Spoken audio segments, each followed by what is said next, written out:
పిత పుత్ర పవిత్రాత్మ నామమున ఆమెన్. ప్రభువు మీతో ఉందురుగాక, మీ ఆత్మతో ఉందురుగాక. పునీత లూకా గారు రాసిన సువిశేషంలోని భాగము. ప్రభువ మీకు మహిమ కలుగునుగాక. లూకా సువిశేషము 6వ అధ్యాయము 1వ వచనము నుండి. యేసు ఒక విశ్రాంతి దినమున పంట చేలగుండా పోవుచుండగా శిష్యులు వెన్నులు త్రుంచి చేతిలో నులుముకొని తినసాగిరి. విశ్రాంతి దినమున నిషేధింపబడిన కార్యములను మీరెలా చేయగలుచున్నారు అని పరిసయ్యులలో కొందరు ప్రశ్నించిరి. అందుకు యేసు వారితో, దావీదు అతని అనుచరులు ఆకలిగొనినప్పుడు ఏమి చేసినది మీరు ఎరుగరా? అతడు దేవాలయంలో ప్రవేశించి అర్చకులే కాని ఇతరులు తినకూడని నైవేద్యపు రొట్టెలను తాను తిని తన అనుచరులకు పెట్టెను కదా. మనుష్య కుమారుడు విశ్రాంతి దినమునకు అధిపతి అని పలికెను. క్రీస్తు ప్రభుని సువిశేషము. క్రీస్తువ మీకు స్తుతి కలుగునుగాక.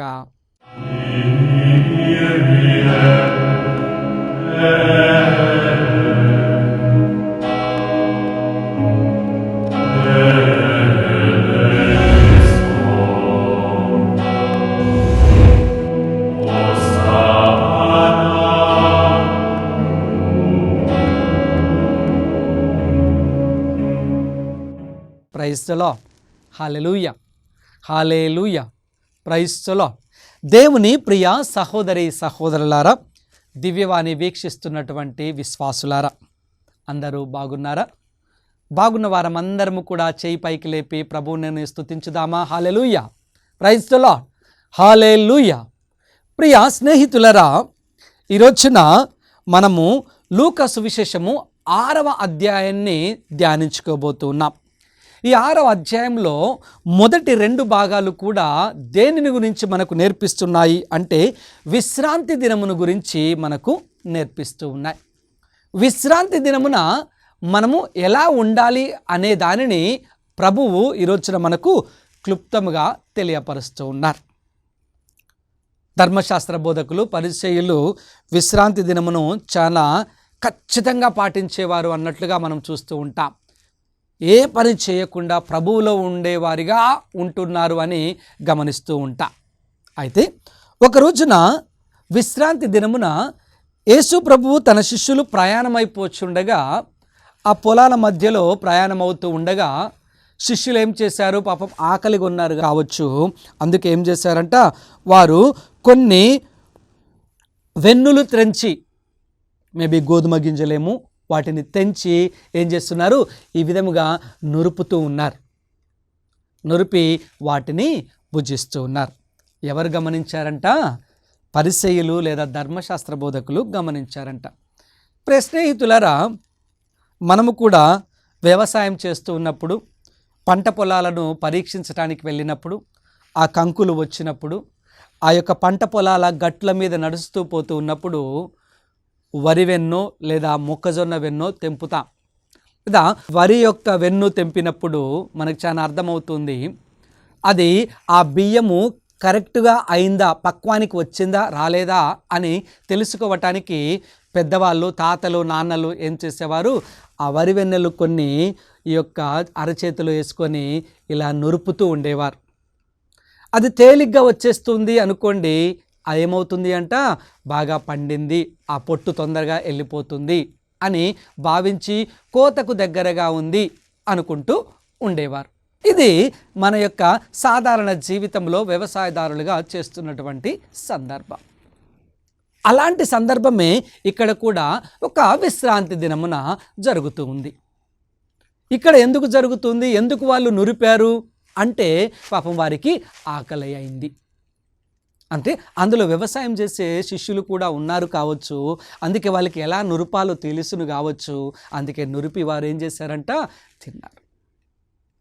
ఏం పని చేశారు? ఎందుకు పరిసయ్యులు లేదా ధర్మశాస్త్ర బోధకులు ప్రశ్నిస్తున్నారు అంటే వారు విశ్రాంతి దినమున చేయకూడనటువంటి పని, నురపకూడదు అంటే పని చేయకూడదు, ఇలా చేయడం కూడా పనే అనేది గమనించి ఏం చేస్తున్నారంట? చేయకూడనటువంటి పనిని చేస్తూ ఉన్నారు. నీకు తెలియదా అన్నప్పుడు యేసుప్రభు చొరవ తీసుకుంటున్నాడు. ఏమంటున్నాడు యేసుప్రభు? మీకు తెలియదా? దావీదు అతని అనుచరులు ఆకలిగొన్నప్పుడు నైవేద్యపు రొట్టెలను దావీదు వెళ్ళి తీసుకున్నాడు.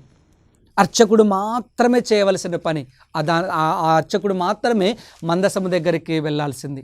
కానీ దావీదు వెళుతున్నాడు, నైవేద్యపు రొట్టెలు ఆయన తింటున్నాడు, అదేవిధముగా అనుచరులకు కూడా ఇస్తూ ఉన్నాడు.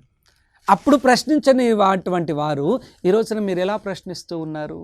దావీదు చేస్తేనేమో రైటు, నా శిష్యులు చేస్తే తప్ప అన్నట్లుగా ఆయన మాట్లాడుతూ చివరికి ఏమంటున్నాడంట, విశ్రాంతి దినమునకు అధిపతి ఒకడిక్కడ ఉన్నాడు అనే అంశాన్ని ప్రభువు నేర్పిస్తూ ఉన్నాడు. దేవుని ప్రియ బిడ్డలారా, ఇది ఇంకా చక్కగా అర్థం కావాలి అంటే ఇదే విశ్రాంతి దినమున మరి యొక్క వారము ఆయన దేవాలయంలోనికి ప్రవేశించినప్పుడు వాక్యాన్ని మనం చూసినట్లయితే లూకా సువిశేషం 6వ అధ్యాయము 6వ వచనాన్ని మనం చూసినట్లయితే కనుక, యేసు మరి యొక్క విశ్రాంతి దినమున ప్రార్థనా మందిరమునకు వెళ్ళి ప్రసంగము చెప్పుచుండగా కుడి చేయి ఊచ చేయిలా పడిపోయినటువంటి ఊచ చేయి వాడిని చూసినప్పుడు వాడిని స్వస్థపరుస్తూ ఉన్నాడు. ఇక్కడ కూడా మళ్ళీ వెంటనే ధర్మశాస్త్ర బోధకులు పరిచయులు వాళ్ళల్లో వాళ్ళు అనుకుంటున్నారు, చూద్దాం ఇతనిని స్వస్థపరుస్తాడా లేదా, స్వస్థపరిస్తే కనుక మనం పట్టుకోవచ్చు, మనకొక క్లూ దొరుకుతూ ఉంది, దొరికిపోతాడు అన్నట్టుగా వారి మనస్సులో అనుకున్నది ఆయన గమనించి ఆయన ఏమంటాడు, విశ్రాంతి దినమున మంచి చేయడము తేలికనా, చెడు చేయడము తేలికనా అన్నప్పుడు ఎవరు మాట్లాడటం లేదు. ఎవరు మాట్లాడనప్పుడు యేసుప్రభు ఏం చేస్తున్నాడంట, ఒక మంచి కార్యాన్ని విశ్రాంతి దినమున చేస్తూ ఉన్నాడు. ఏంటి, ఆ ఊచ చెయ్యి వాని యొక్క చేతిని బాగు చేస్తున్నాడు, స్వస్థతలోనికి తీసుకుని వస్తూ ఉన్నాడు. దేవుని ప్రియ బిడ్డలారా, విశ్రాంతి దినమున మనం అర్థం చేసుకోవలసినది ఏమిటి అంటే, ఆ విశ్రాంతి దినమున నీవు నేను మనందరము కూడా ఆ ప్రభువు సన్నిధిలో గడపాలి. ఆ ప్రభువు సన్నిధిలో మనము స్తుతులను స్తోత్రములను సమర్పించాలి. ఆ ప్రభు సన్నిధిలో వారమంతా చేసే పనులకు గాను, చేయబోయే పనులకు గాను ఆయనకు స్తోత్రములను సమర్పించుకొని ముందుకు నడవాలి. అప్పుడు దేవుడు ఏం చేస్తాడంట, విశ్రాంతి దినాన్ని ఎవరైతే పాటిస్తారో, ఎలా పాటించాలి విశ్రాంతి దినాన్ని? ఆయన మందిరంలో గడపడం, దివ్య బలి పూజలో పాలు పంచుకోవటం వెరీ ఇంపార్టెంట్. ఒక కథోలిక బిడ్డగా, కుటుంబముగా, సంఘముగా నీవు నేను మనందరము కూడా విశ్రాంతి దినాన్ని యేసు ప్రభు యొక్క సమక్షంలో, దేవాలయంలో, దివ్య బలి పూజలో, ఆయన యొక్క వాక్కులో, ఆయన యొక్క భోజనంలో మనము పాలు పంచుకోవాలి అనేది యేసుప్రభు ఈరోజున మనకు నేర్పిస్తూ ఉన్నాడు. కానీ మనం ఎలా జీవిస్తూ ఉన్నాం? విశ్రాంతి దినం రాగానే ప్రోగ్రామ్స్ అని పెట్టుకుంటాం, అటంటాం ఇటంటాం ఎటంటే అట వెళ్ళిపోతూ ఉంటాం. దేవుని సమయాన్ని కూడా మనము ఏం చేస్తున్నాం, దొంగతనం చేస్తూ ఉన్నాం. ఇంతకుముందు కూడా మీకు జ్ఞాపకం చేశాను, మళ్ళీ జ్ఞాపకం చేస్తూ ఉన్నాను. ఈ రోజుల్లో పాప సంకీర్తనానికి రావడము చాలా అరుదు. అడుగుతే ఏమంటాము, మా దగ్గర ఏం పాపాలు ఉన్నాయి అంటూ ఉంటారు. నేను ఎప్పుడు ఎత్తి చూపిస్తూ ఉంటాను. ఈ సందర్భం వచ్చినప్పుడు 10 ఆజ్ఞల్లో 7వ ఆజ్ఞ, దొంగతనము చేయక ఉందువుగాక. ఏం దొంగతనం చేస్తున్నాం? సరే, ఇంట్లో ఏం దొంగతనం చేయట్లేదు, కానీ ఏం దొంగతనం చేస్తున్నాం? దేవుని సమయాన్ని దొంగతనం చేస్తూ ఉన్నాం. మలాకీ గ్రంథం 3వ అధ్యాయం 10వ వచనాన్ని చూసినట్లయితే దశమ భాగాన్ని దేవునికి ఇవ్వాలి.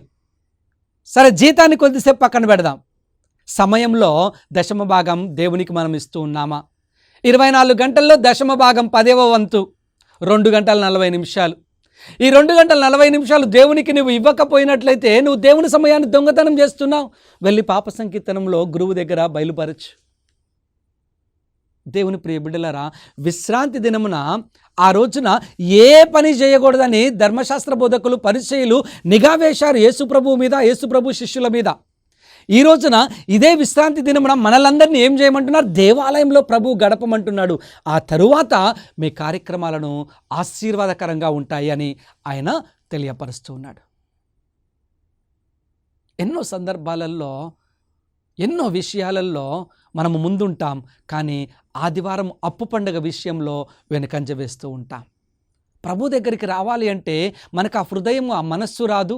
రెండవది, కాలు కూడా ముందుకు నడవదు. దేవుని ప్రియ బిడ్డలారా, కానీ ఒక్కసారి ఆ విశ్రాంతి దినమున హృదయాన్ని, కాలును, చేతిని, మనస్సును, మన శరీరమును ఆయన వైపునకు ఉంచినప్పుడు మన జీవితాలు ఆనందంగా ఉంటాయి. మనం కష్టపడి పనిచేసే దానికి 100 ప్రతిఫలాన్ని దేవుడిస్తాడు. వాస్తవం. ఆయన వైపునకు ఒక అడుగు మనము ముందుకు వేయడమే. ఆదికాండం 26:12 మీరు చూడండి. ఈసాకు ఎదపెట్టగా, ఎందుకు ఎదపెడుతున్నాడు? ప్రభువా, నేను పని చేయబోతున్నాను పొలములో, ఇదిగో ఈ విత్తనాలను, ఈ భూమిని నీవు ఆశీర్వదించు, నీకు సమర్పిస్తున్నాను అని ఆయన ఎదపెట్టగా ఈసాకుకు 100 ప్రతిఫలాన్ని అందించాడు అని ఆదికాండం 26:12 సెలవిస్తుంది. ప్రియా బిడ్డలారా, ఈ రోజున మీరు విశ్రాంతి దినాన్ని పాటించి చూడండి. అనగా దేవుని మందిరంలోనికి వచ్చి ఆ దివ్య బలి పూజలో పాల్గొని ఆయన వాక్కును ఆలకించి ఆయన శరీరాన్ని స్వీకరించి మీరు ఆశీర్వాదాలను పొందుకోనండి. ఆ వారమంతా మీరు చేయు పనులలో దేవుడు తప్పకుండా ఉంటాడు. ఆమేన్. అలాంటి జీవితంలో మనము ముందుకు పోవాలి. అందుకే యేసునాథ స్వామి అంటున్నాడు, విశ్రాంతి దినమున మంచి చేయుట లాభతరమా, చెడు చేయుట లాభతరమా అంటున్నాడు. లూకా సువిశేషము 6వ అధ్యాయము మనము చూసినట్లయితే కనుక 9వ వచనంలో మనం చూసినట్లయితే ఆయన వారితో, విశ్రాంతి దినమున మేలు చేయుట ధర్మమా, కీడు చేయుట ధర్మమా? ఎవ్వరూ మాట్లాడటం లేదు. ప్రియబిడ్డలారా, ఆదివారం రోజున దేవాలయంలోనికి వచ్చి ఆశీర్వాదాలను పొందుకొనండి.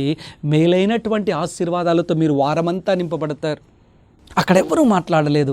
అందుకే యేసు ప్రభు ఏం చేస్తున్నాడంట, వాడిని దగ్గరకు పిలిచి వాడిని చెయ్యిని తాకి స్వస్థత పరుస్తూ ఉన్నాడు. నీ విశ్వాసము నీకు స్వస్థతను చేకూర్చును అని ఆయన మాట్లాడుతున్నాడు. ప్రియబిడ్డలారా, సాబత్తు దినమున లేదా విశ్రాంతి దినమున మనము ఏం చేయాలి అంట, ఏదైతే ధర్మము అనిపిస్తుందో, నీతి అనిపిస్తుందో, మనందరము కూడా సత్యము అని అనుకుంటూ ఉంటాము, ఆ సత్యంలోనికి ప్రయాణము చేయాలి. విశ్రాంతి దినమున క్రీస్తు ప్రభువులో మనము గడపాలి అనేది మొదటిగా మనం చూస్తూ ఉన్నాం.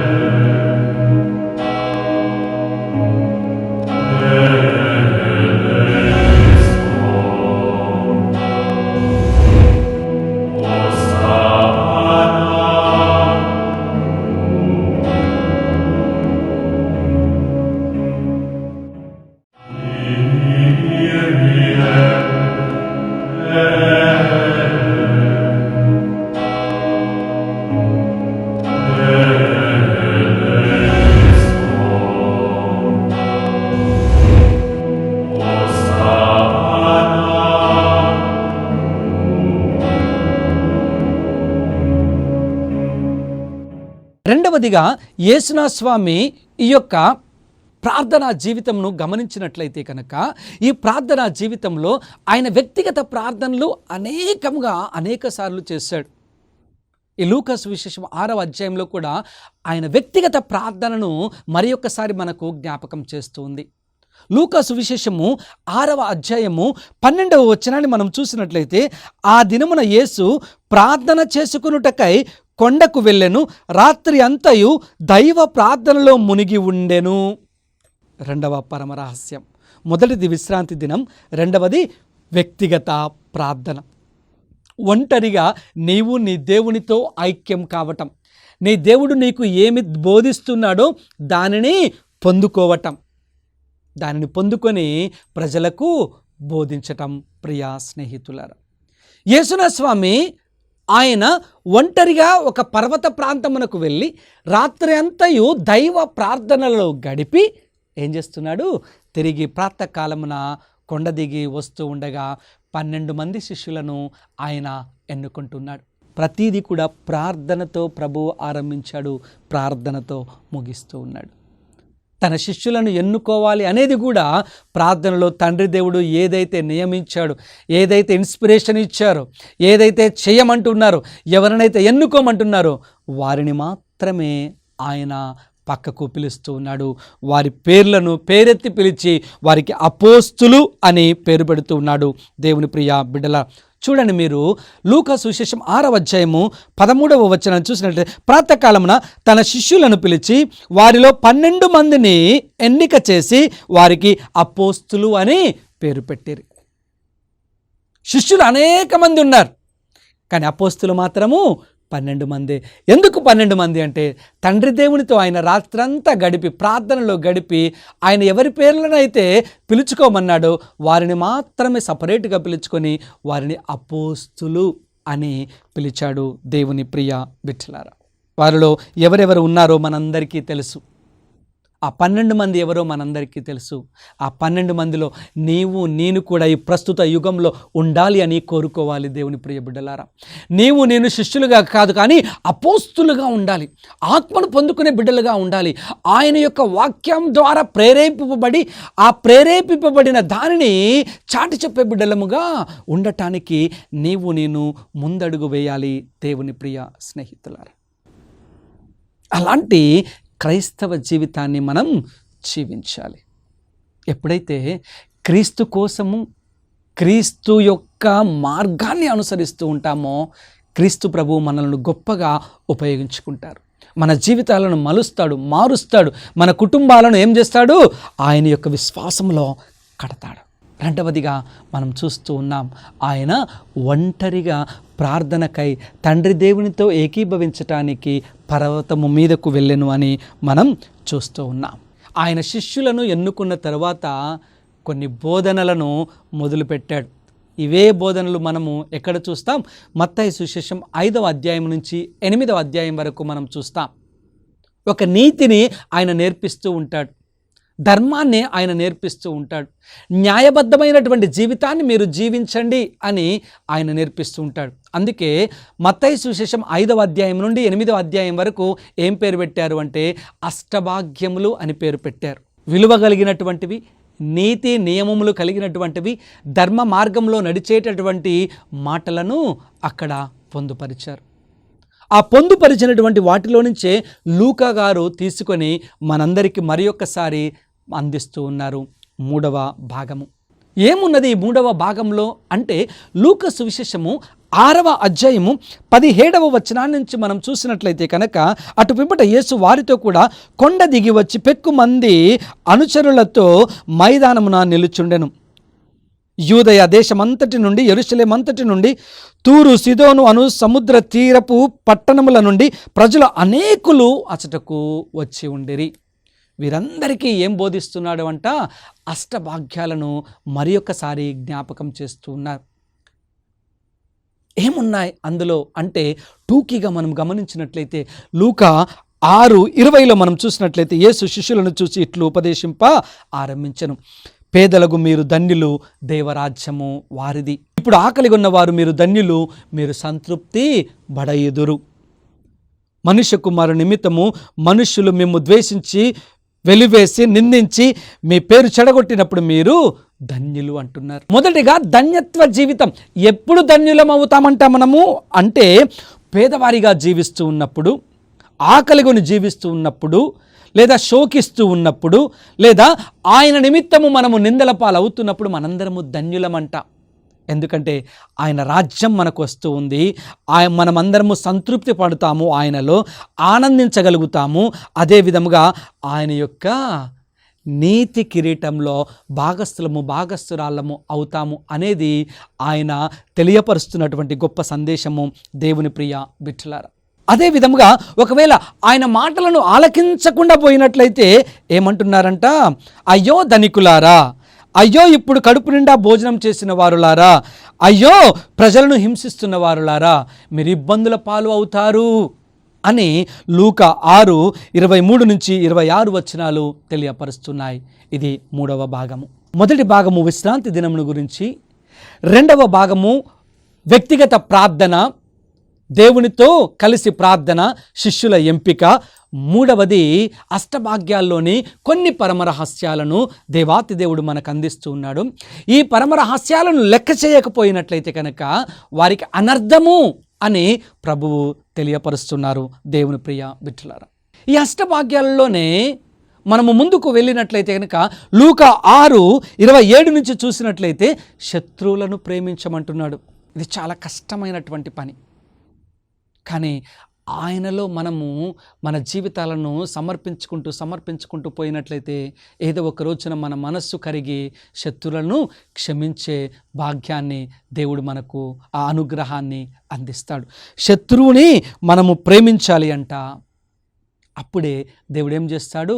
మన యొక్క తప్పిదములన్నిటినీ క్షమించి ఆయన వైపునకు మనల్ని నడిపించుకుంటాడు అని లూకా 6:27 మనకు నేర్పిస్తుంది. ఇక్కడ చాలా ప్రత్యేకమైనటువంటి ఆశీర్వాదాలు ఉన్నాయి. ఒక చెంప మీద కొడితే మరొక చెంప అంటున్నారు. ఇది కూడా చాలా కష్టమైనటువంటిది. ఒక మాట అంటేనే 4 మాటలు అంటున్నాం ఈ రోజుల్లో. అదే ఒక చెంప మీద కొడితే ఈ శరీరం అంతా కుల్లబొడుస్తారు. అలాంటి సమాజంలో మనం బ్రతుకుతూ ఉన్నాం.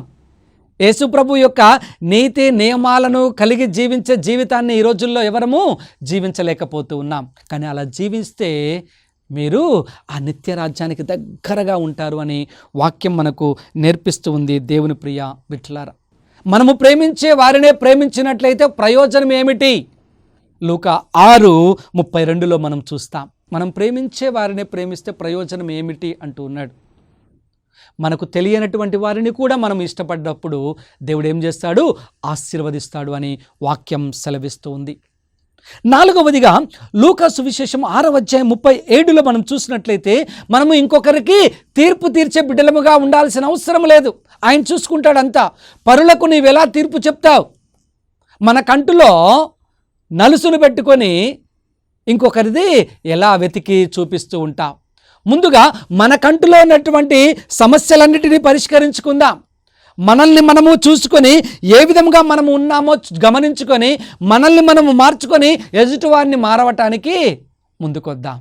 మనల్ని మనం మార్చుకోకుండా నువ్వు మారు అంటే ఎవరు ఈ రోజుల్లో మారడు. అదే యేసు ప్రభు లూకా 6:37 నుంచి 42 వరకు ఆయన తెలియపరుస్తున్నారు. 42లో నీ కంటిలోని దూలమును గమనింపక నీ సోదరుని యొక్క కంటిలోని నలుసును చూచిదవేలా అంటూ ఉన్నాడు.